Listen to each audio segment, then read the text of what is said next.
Midweek Pictorial, August 26, 1920. Following the example of former President McKinley, Mr. Harding announced shortly after his nomination that he would do most of his speech-making from the front porch of his home at Marion, Ohio. This, of course, has the advantage of preserving his health and strength from the tremendous drains upon them that would be made by a swing around the country. The disaster that befell President Wilson warns of the danger of a prolonged and exhausting speaking tour. A press room has been established in a small building adjoining Senator Harding's home, and from this, reports of the speeches of the candidate to visiting delegations will be sent to all the newspapers of the country. Governor Cox, the Democratic nominee, has announced that he will tour the country and make speeches in most of the states of the Union, and this announcement has caused a modification of the Harding program. It is now understood that, while remaining most of the time at home, the senator will make a few speeches in some of the great cities of the country, with special attention to the so-called pivotal states. Photo caption: Ohio Republican editors on August 13th being addressed by Senator Harding from his front porch at Marion, Ohio, which will be the rostrum for most of his speeches during the campaign. Senator Harding. Characteristic speaking position of the Republican candidate for president. He has a powerful, resonant voice that carries well. Press room for the accommodation of the press attaches of Senator Harding's headquarters at Marion, Ohio. It adjoins the candidate's house and is well equipped with telephone and telegraph facilities, tables, typewriters, etc. It was put up in 7 days. Distinguished group on Senator Harding's porch. Left to right are the senator himself, ex-Senator Weeks of Massachusetts, Representative Nicholas Longworth, Mrs. Longworth, formerly Miss Alice Roosevelt, and Mrs. Harding. Teaching Americanization by making immigrants happy and glad that they came to this country. A new departure has been made at Ellis Island, New York, by the inauguration of a series of Sunday meetings, the main idea of which is to make the newcomers laugh. Recitations, dances, and songs bring smiles to faces lined with care and sorrow. Former slaves provided for in their extreme old age by the District of Columbia. All of the women here shown are over 90 years of age. A comfortable home has been provided for them by the authorities of the district, and there they spend the few remaining years that nature allows them exchanging stories of old plantation days in Dixie. Enormous crowd waiting outside the Parliament House, Melbourne, to greet the Prince of Wales during his recent visit to Australia. The King of Lagos, Africa, arriving with his Minister of State in the Garden Fete in the Royal Botanical Gardens, London. His name is Oluwa, which is printed on his cap, together with his title. He came to London on business connected with the relations held by him with the British government. Bulletproof glass being tested at the City Hall, Philadelphia. Bullets fired at it fail to penetrate it. The projectiles were fired from a powerful revolver, but though the bullets fractured and splintered the glass, they could not get through. The fight of the Bolshevist armies to capture the city of Warsaw has met with an increasing resistance on the part of the Poles, who have concentrated their forces in a last desperate attempt to protect their capital. The Bolshevists are said practically to have surrounded Warsaw, and their lines are stated to be at varying distances of from 12 to 30 miles from the city. The Polish forces have had the advice of eminent French military men, and are reported almost, if not quite, equal in numbers to the invaders, while their positions are strongly entrenched. In some instances, the Poles have not only succeeded in frustrating the attempt of the Red armies to break through, but have themselves assumed the offensive and retaken some of the towns formerly in possession of the invaders. In Galicia, the Red armies are reported to have withdrawn as far as the line of the Bug River, and the important town of Radzimian, formerly captured by the Bolsheviki, has been retaken by the Poles. In the region of Helm, Polish forces captured several hundred prisoners, including the Russian chief of staff, and considerable war material. Near Sochoshin, they took 600 prisoners and captured 120 truckloads of munitions and 80 truckloads of provisions. A flotilla of armored boats is reported as patrolling the Vistula and preventing the Bolshevist forces from crossing that stream in their attempt to encircle the city. While these military operations are progressing, the Polish plenipotentiaries are stated to have gone to Minsk in order to discuss terms of armistice and peace with the Soviet representatives. In South Russia, General Wrangel's forces are reported to have scored important victories. The 13th Bolshevist Army was defeated, and 4,000 prisoners with armored trains, machine guns, and cannon fell into Wrangel's hands. The success of the latter was practically admitted in a communique from Moscow. The ships that are cooperating with his army are stated to have bombarded Otchakov on the north side of the entrance to the Dnieper estuary, for the purpose of opening a passage up the river for light gunboats. The French government has recognized the government established by General Wrangel, but has declared that it will not send troops to act in cooperation with him. Whatever aid is afforded will probably be in the way of naval units, as well as in the furnishing of munitions and supplies. Possibly, military advisors will also be sent to help General Wrangel in formulating his plans of campaign. It seems certain from the present condition of affairs that Wrangel is a factor to be reckoned with by the Soviet regime. Photo caption: members of the Poznanian regiment equipped in old German uniforms. Other units of the Polish army are clothed in the uniforms they wore in the French, Russian, and German forces before Poland became an independent nation. Newspaper dispatches have frequently mentioned the ardor and patriotism with which Polish women formerly employed as home guards have enlisted in the forces that are engaged in active fighting to stem the tide of the Red invasion.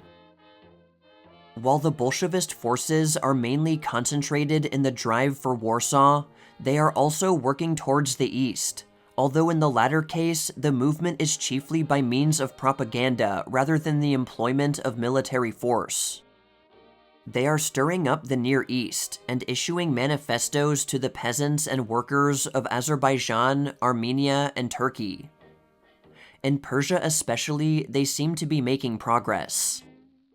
Their affairs in that quarter of the world are under the control of General Kuropatkin of Russo-Japanese war fame.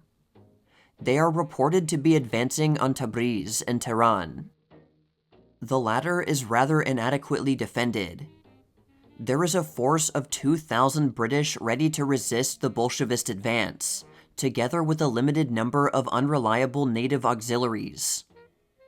The purpose of the Bolsheviki in this region is to instigate revolt against the British influence and rouse insurrection against British rule in India. Photo caption: members of the warlike Kurdish tribes who are active in the fighting in the disturbed area of Transcaucasia and Armenia. They are lawless, fierce fighters and adept in guerrilla warfare.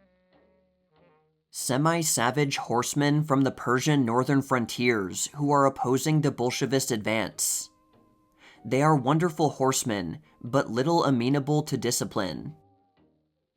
King Ferdinand of Romania reviewing some of his troops who have been mobilized on the Romanian border to resist the threatened attempt of the Bolshevists to overrun Bessarabia.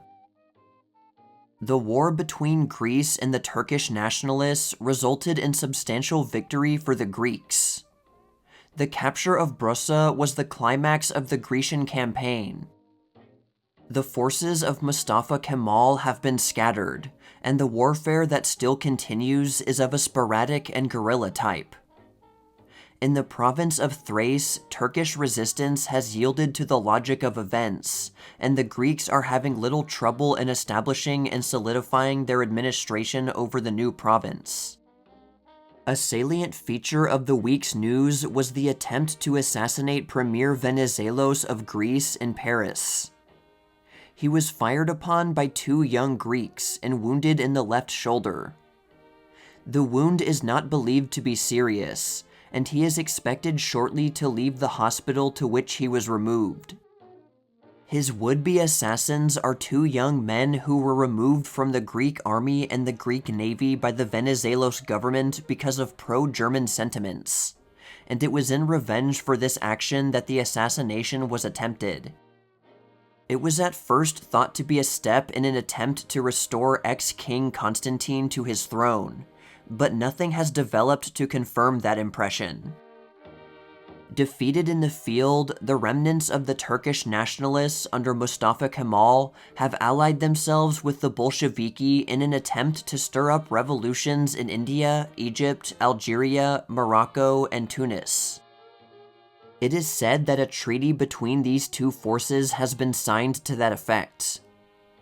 By the alleged treaty, the Turks promised to adopt Soviet principles in their governments, to concede non-conditional independence to all Muslims in Russian territory, and to aid Turkey in the renouncing of foreign concessions and capitulations. It is said that the Turkish nationalist leaders have arrived at Moscow in order to confer with the Bolsheviki on a common course of action. Photo caption: Greek forces leaving Smyrna in the offensive against the Turkish nationalists under Mustafa Kemal. Ray Chapman, former shortstop of the Cleveland American League team, who died in New York August 17th as the result of having been struck on the head by a pitched ball in a game of the day before. The Yankee pitcher, Carl Mays, sent up a swift ball that struck Chapman on the temple, causing him to collapse. He was hurried to the hospital, and an operation was performed to remove a piece of bone that was pressing into the brain, but he died shortly after. Chapman was 29 years old and had been a member of the Cleveland team since 1912. He was regarded as one of the best shortstops in the game, and his death has cast gloom over all who follow the national pastime. Destructive fire at Yakima, Washington, August 7th, that consumed a garage with 65 automobiles, with loss of $100,000.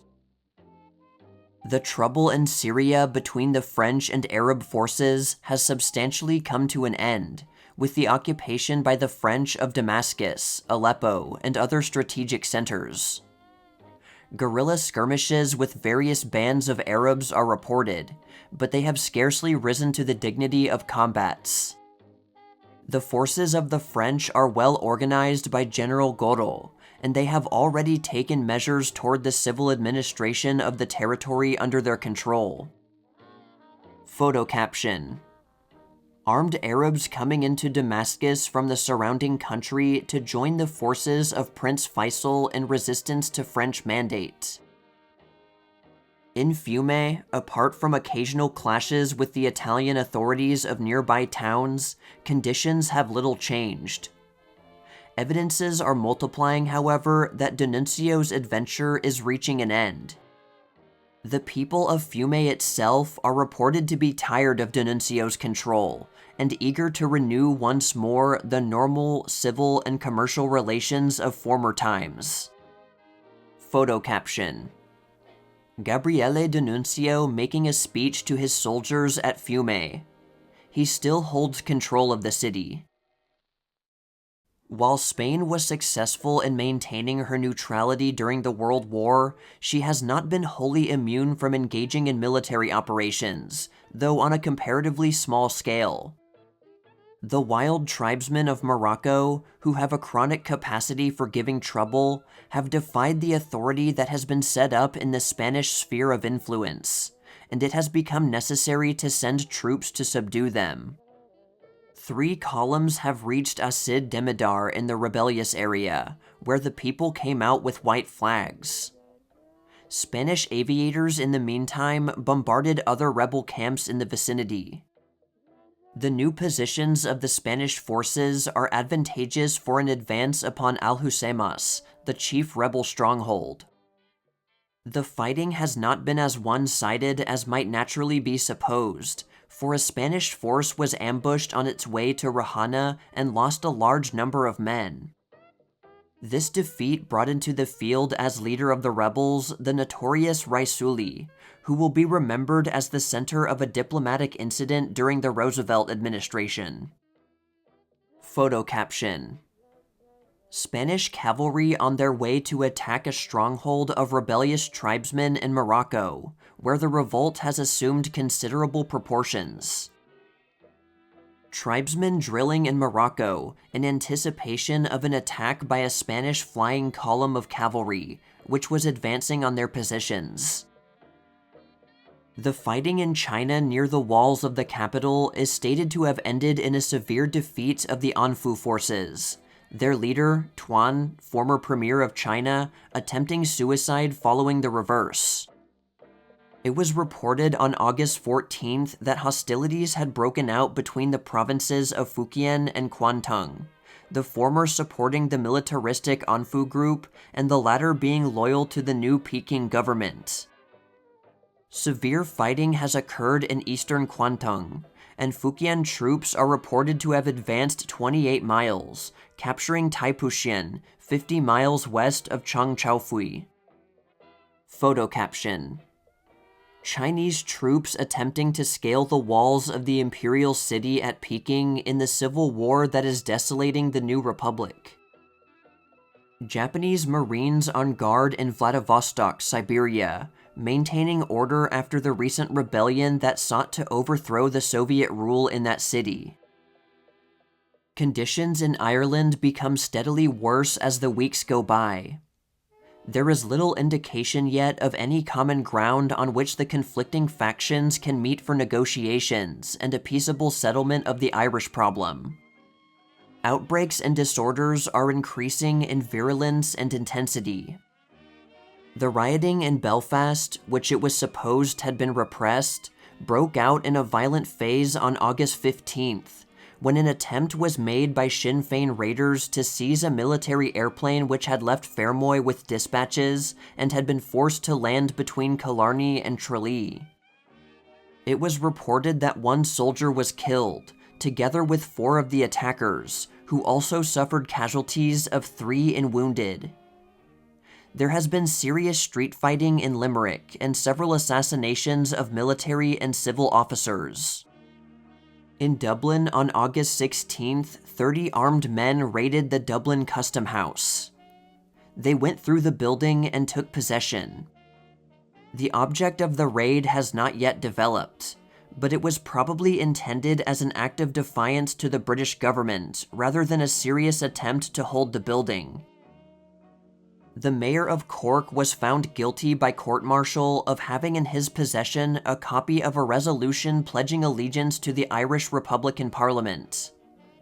He was also accused of having made a seditious speech on the eve of his election. Upon being committed to jail, he immediately entered upon a hunger strike, which he declared would be maintained until he died or he was released. Great demonstrations continued to be held not only in Ireland, but in other parts of Great Britain on the subject of Archbishop Mannix, who has been forbidden to visit Ireland, and has been kept under constant surveillance by the military authorities. London itself was the scene of tremendous gatherings held under the shadow of the Nelson Monument. Speeches were made in protest against the action of the British government, but there was no pronounced disorder. One element of hope in the situation is the suggestion of Dominion rule for Ireland. The project had been broached before, but had met with pronounced opposition on the part of the more radical Sinn Féin leaders. The suggestion has now been taken up in responsible quarters, and is said to have met with some encouragement from representatives of both the Sinn Féiners and the Ulsterites. An incident connected with the Irish Revolt has been the denial of house privileges to Alexander M. Carlyle, a prominent Belfast Irishman and a Privy Councillor, who had refused to apologize for an alleged affront to the House of Lords. His offense consisted in having interrupted the second reading of the Irish Coercion Bill by the statement, "If you pass this bill, you may kill England, not Ireland."